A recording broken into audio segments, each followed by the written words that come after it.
Ndio mwingine uchukue ukagawe kule.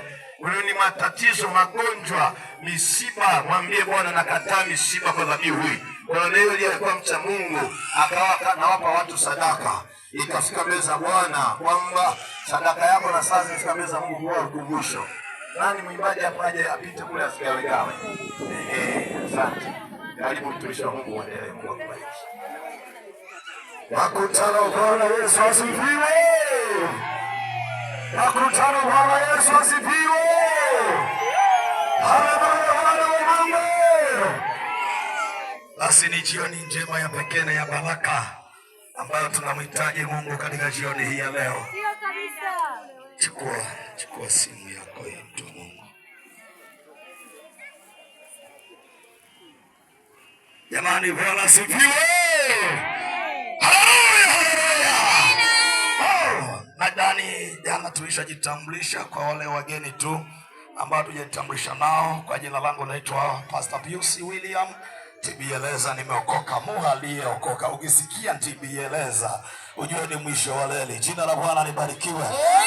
Jamani, jina la Bwana libarikiwe. Haleluya wana wa Mungu.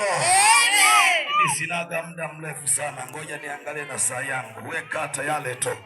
Hapa ni saa 11 karibia na dakika 31. Kaa vizuri, kaa mkao wa kula na kaa mkao wa kupokea. Wala wasichukuage muda mrefu sana kwa sababu namjua Bwana anapotenda kazi. Jina la Bwana libarikiwe. Jamani, jina la Bwana libarikiwe. Haleluya wana wa Mungu. Hivi jana nilisemaje? Wanaokumbuka jana nilisema mambo mangapi? La kwanza ushuhuda, si ndio? Nisema ushuhuda wa mambo mangapi? Mawili. Wala ambao tulikuwa nao asubuhi kwenye semina nimewaeleza. Lakini wala ambao hamkuwepo kwenye semina, ninataka nikupe ushuhuda tu. Alafu tutakwenda kuomba, utaona kitu kitakachotokea mahali hapa. Jina la Bwana libarikiwe. Amina. Anayeongea hapa jana nilikwambia utasikia ushuhuda wa mtu namna alivyodondoka kutoka ghorofa ya 3 mpaka chini, lakini hajafika chini, Mungu akamdakisha ubao. Jina la Bwana libarikiwe. Jamani, jina la Bwana libarikiwe. Yaani nilikuwa mwajiriwa mzuri sana, ofisi nzuri sana, lakini wafanyakazi wenzangu na wafanya nao kazi wakiwa na nini? Wakiwa na roho ya namna hii, wanasema huyu jamaa anazuia mafedha yasitoke kwa sababu ni ya nini? Ya urokole wake. Kwa hiyo wakaandaa mambo, mipango yao, nikadondoa kutoka ghorofa ya 3 wakati kichwa kiko chini, sijafika chini, Mungu akandakisha ubao. Mpigie Bwana makofi mengi sana. Haleluya wana wa Mungu. Na wewe unaweza uko hapa unadhani uko salama, lakini kuna watu wanafanya mipango juu yako wewe bila kujijua. Lakini kwa jina la Bwana majeshi tumtumikiaye utakuwa salama kwa jina la Yesu. Haleluya wana wa Mungu. Lakini anayeongea hapa, wewe ambaye asikuwepo, ni mtu huyu anayeongea niliyeng'atwa na nyoka shingoni hapa. Wale asubuhi ambao walikuwepo nimewaonyesha kabisa picha namna gani nyoka alivyoning'ata shingoni, nikiwa mlimani kama ule pale mlima Morogoro, nikiwa kwenye maombi kwenye poli zito mno. Wakati tumelala nyoka kaning'ata shingoni, mwili mzima wote ukajaa, lakini bila dawa yoyote. Lakini neema ya Bwana iliyo juu, sikwenda hospitalini wala kwa daktari, lakini Bwana kanitendea muujiza.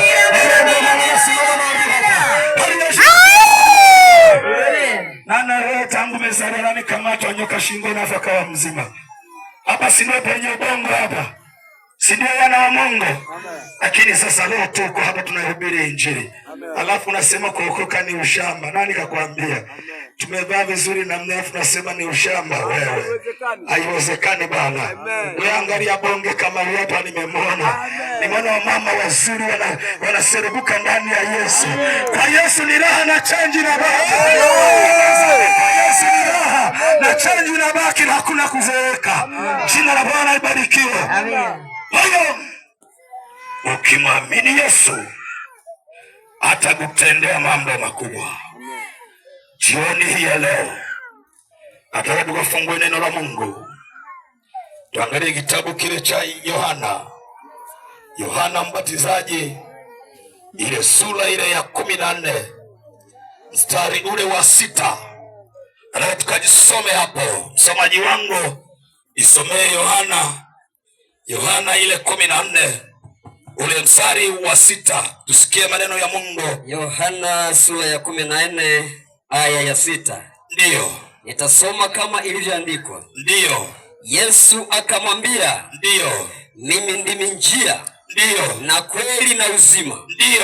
Mtu haji kwa Baba ila kwa njia ya mimi. Ndiyo. Mstari wa 7. Ndiyo. Kama mngalinijua mimi, mngalimjua na Baba. Tangu sasa mnamjua. Tena mmemwona. Filipo akamwambiaje?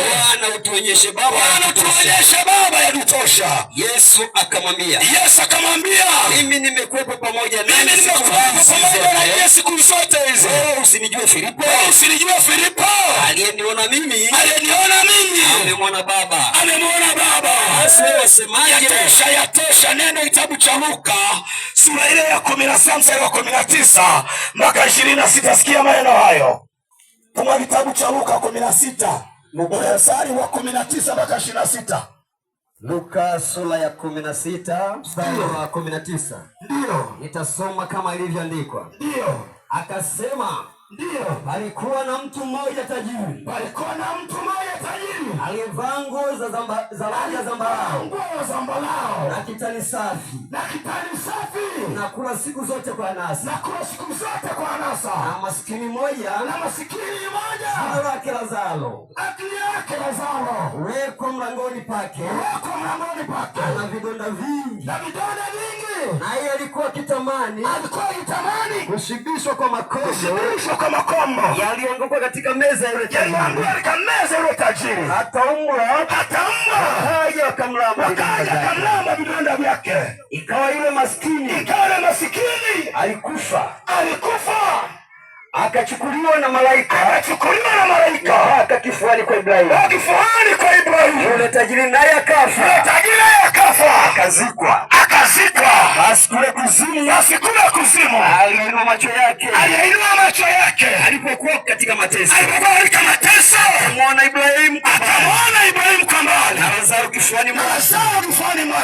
Akalia akasema, Baba Ibrahimu, tume Lazaro achoresha kidole chake majini, au burudisha ulimi wangu, kwa sababu nateswa katika moto. Ibrahimu akasema, mwanangu, kumbuka yapokea mambo mema yako katika maisha yako ya hapa duniani. Lazaro hivyo alipata mabaya. Sasa yeye yupo hapa anafarijiwa na unaumizwa. Na zaidi ya hayo, kati yetu sisi nanyi tumewekwa shimo kubwa.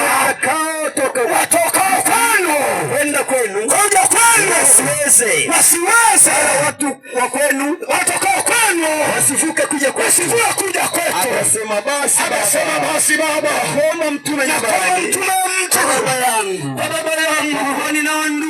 nina ndugu zangu 5 ili washuhudie wasijawapia mahali hapa. Ibrahimu akasema, wanaomsa na manabii wasikilize wao. Akasema, yatosha, mtu wa Mungu. Nakutana Bwana Yesu asifiwe. Nitazungumzia juu ya mambo mawili katika vifungo hivi. Nisikilize vizuri. Nisikilize mambo hayo mawili. Yesu akawaambia,